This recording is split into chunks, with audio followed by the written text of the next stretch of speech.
Profetas e Reis, capítulo 29. Os embaixadores de Babilônia.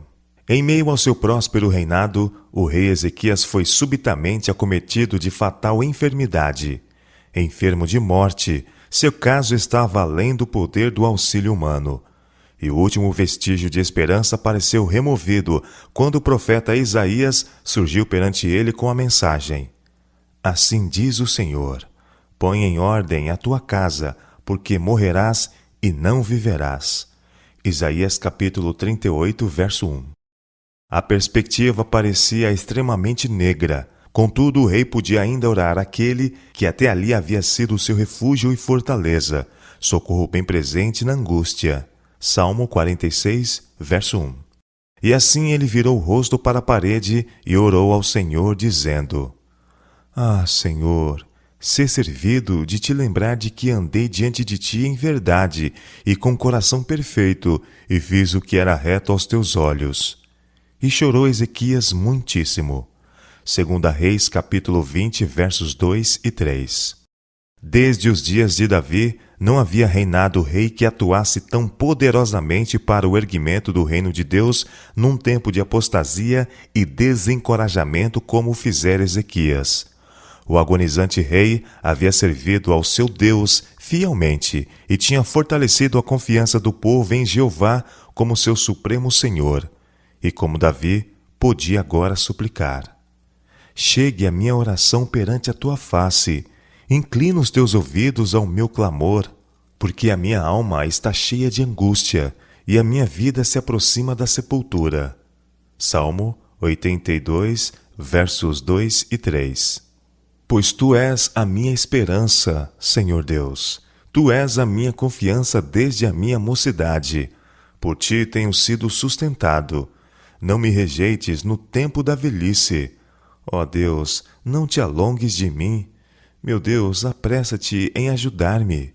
Não me desampares, ó Deus, até que tenha anunciado a tua força a esta geração e o teu poder a todos os vindouros.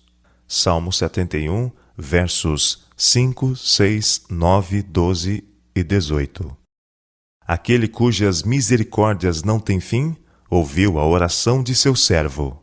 Sucedeu, pois, que, não havendo Isaías ainda saído do meio do pátio, veio a ele a palavra do Senhor, dizendo: Volta e dize a Ezequias, chefe do meu povo: Assim diz o Senhor Deus de teu pai Davi: Ouvi a tua oração e vi as tuas lágrimas.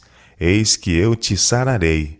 Ao terceiro dia subirás à casa do Senhor, e acrescentarei aos teus dias 15 anos, e das mãos do rei da Síria te livrarei, a ti e a esta cidade, e ampararei esta cidade por amor de mim e por amor de Davi, meu servo. 2 Reis, capítulo 20, versos 4 a 6. Jubiloso, o profeta voltou com as palavras de certeza e esperança, ordenando que uma pasta de figos fosse posta sobre a parte enferma. Isaías entregou ao rei a mensagem de misericórdia, proteção e cuidado de Deus. Como Moisés na terra de Midian, como Gideão na presença do mensageiro celestial, como Eliseu, momentos antes da ascensão de seu Senhor, Ezequias pediu algum sinal de que a mensagem era do céu. Qual é o sinal? Indagou. De que o Senhor me sarará e de que ao terceiro dia subirei à casa do Senhor? Isto te será sinal da parte do Senhor.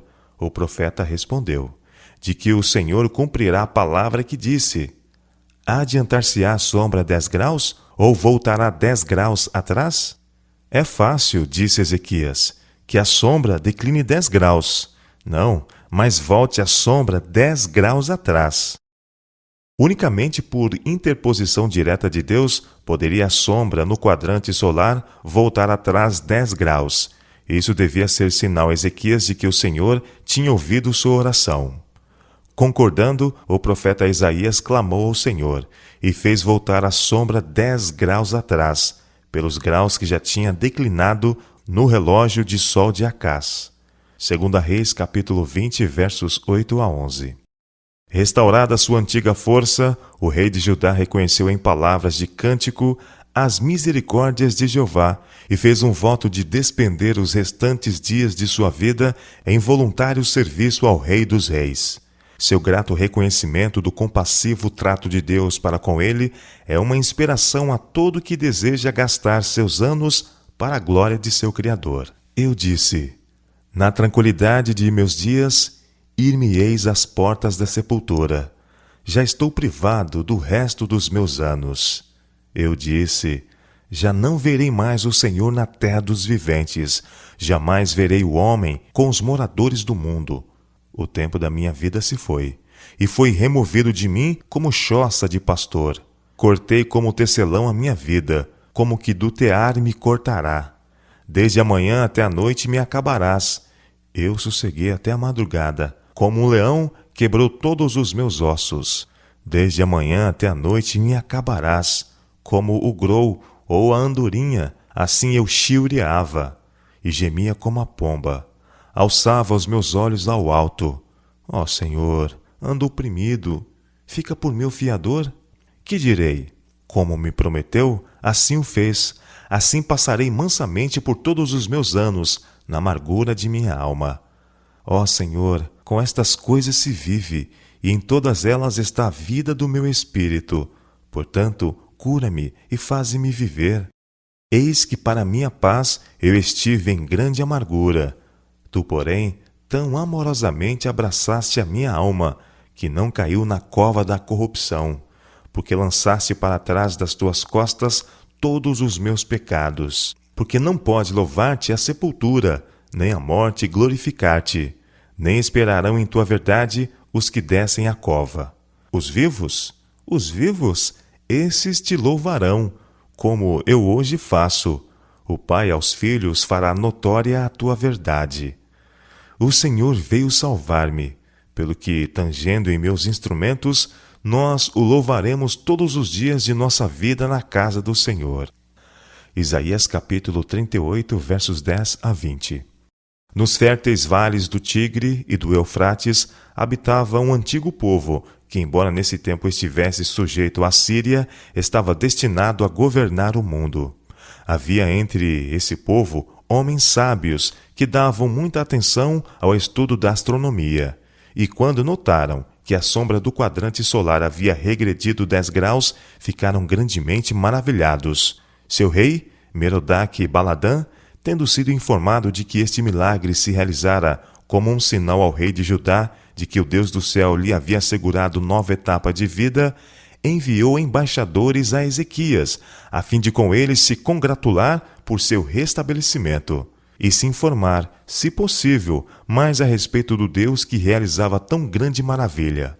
A visita desses mensageiros, do governante de tão distante terra, dava a Ezequias a oportunidade de exaltar o Deus vivo.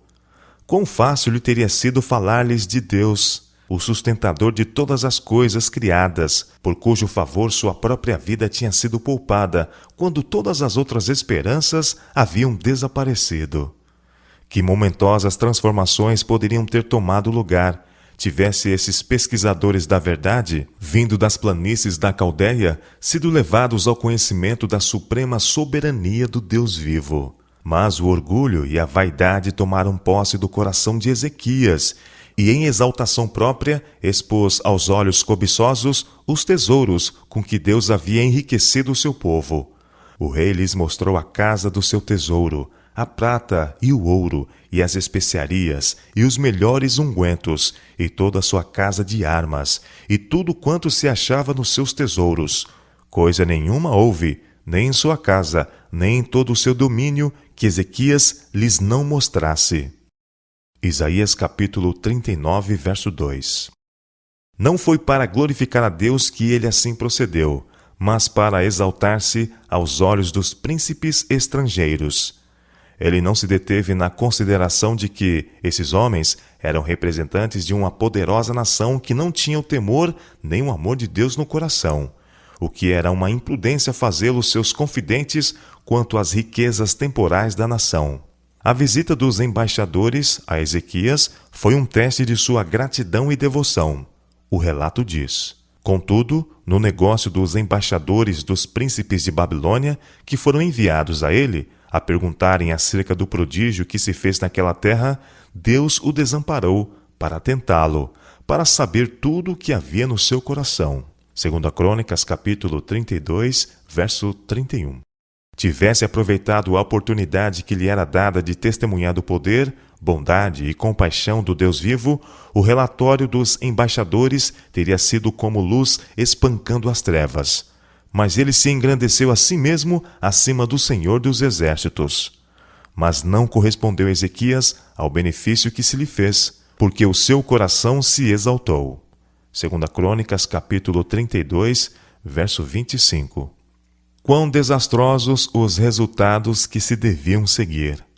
A Isaías foi revelado que os embaixadores que se retiraram estavam levando consigo um relato das riquezas que tinham visto e que o rei de Babilônia e seus conselheiros planejariam enriquecer seu próprio país com os tesouros de Jerusalém.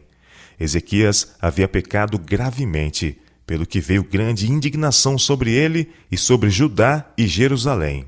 2 Crônicas, capítulo 32, verso 25. Então o profeta Isaías veio ao rei Ezequias e lhe disse: Que foi que aqueles homens disseram? E de onde vieram a ti? E disse Ezequias: De uma terra remota vieram a mim, de Babilônia. E disse ele: Que foi que viram em tua casa? E disse Ezequias: Viram tudo o que é em minha casa, coisa nenhuma há nos meus tesouros, que eu deixasse de lhes mostrar. Então disse Isaías a Ezequias: Ouve a palavra do Senhor dos Exércitos. Eis que virão dias em que tudo quanto houver em tua casa, com que entesouraram teus pais até o dia de hoje, será levado para a Babilônia. Não ficará coisa alguma, disse o Senhor, e dos teus filhos, que procederem de ti, e tu gerares, tomarão, para que sejam eunucos no palácio do rei de Babilônia. Então disse Ezequias a Isaías: Boa é a palavra do Senhor que disseste. Isaías capítulo 39, versos 3 a 8. Tomado de remorso, Ezequias se humilhou pela soberba do seu coração, ele e os habitantes de Jerusalém, e a grande indignação do Senhor não veio sobre ele, nos dias de Ezequias. 2 Crônicas capítulo 32, verso 26. Mas a má semente havia sido semeada, e no devido tempo iria produzir uma colheita de desolação e ais. Durante os seus anos restantes, o rei de Judá teria muita prosperidade, em virtude do seu firme propósito de redimir o passado e levar honra ao nome do Deus a quem servia. Não obstante, sua fé seria severamente provada, e ele devia aprender que unicamente pela confiança posta inteiramente em Jeová poderia esperar triunfar sobre os poderes das trevas que estavam tramando sua ruína e a total destruição de seu povo. A história da falta de Ezequias em se provar fiel e sua missão ao tempo da visita dos embaixadores está cheia de importantes lições para todos. Necessitamos, muito mais do que o fazemos, falar dos preciosos capítulos em nossa experiência, sobre a misericórdia e amorável bondade de Deus, as incomparáveis profundezas do amor do Salvador. Quando a mente e o coração estão cheios do amor de Deus, não será difícil partilhar aquilo que faz parte da vida espiritual. Grandes pensamentos, nobres aspirações, clara percepção da verdade, propósitos altruístas, anelos de piedade e santidade encontrarão expressão em palavras que revelem a qualidade dos tesouros do coração. Aqueles com quem nos associamos dia a dia necessitam de nosso auxílio, nossa orientação. Eles podem encontrar-se em tal condição da mente que uma palavra dita a tempo será como um prego encravado no lugar certo. Amanhã, algumas dessas almas poderão estar onde nunca mais as alcançaremos outra vez. Qual é a nossa influência sobre esses companheiros de jornada? Cada dia de nossa vida está carregado de responsabilidades que nós temos de enfrentar. Cada dia, nossas palavras e atos estão fazendo impressão sobre aqueles com quem nos associamos. Quão grande é a necessidade que temos de pôr uma guarda em nossos lábios e vigiar cuidadosamente nossos passos. Um gesto desavisado, um passo imprudente, e poderão surgir ondas de alguma forte tentação que podem levar uma alma para o sorvedouro. Não podemos arrancar os pensamentos que houverem sido plantados nas mentes humanas. Se foram maus, poderemos ter posto em movimento uma sequência de circunstâncias, uma avalanche de males, que não seremos capazes de deter. Por outro lado, se por nosso exemplo ajudamos a outros no desenvolvimento de bons princípios, damos-lhes a capacidade para fazer o bem. Por seu turno, eles exercem a mesma benéfica influência sobre outros. Assim, centenas de milhares são ajudados pela nossa influência, por nós despercebida. O verdadeiro seguidor de Cristo fortalece os bons propósitos de todos aqueles com quem entra em contato. Diante de um mundo incrédulo e amante do pecado, ele revela o poder da graça de Deus e a perfeição do seu caráter.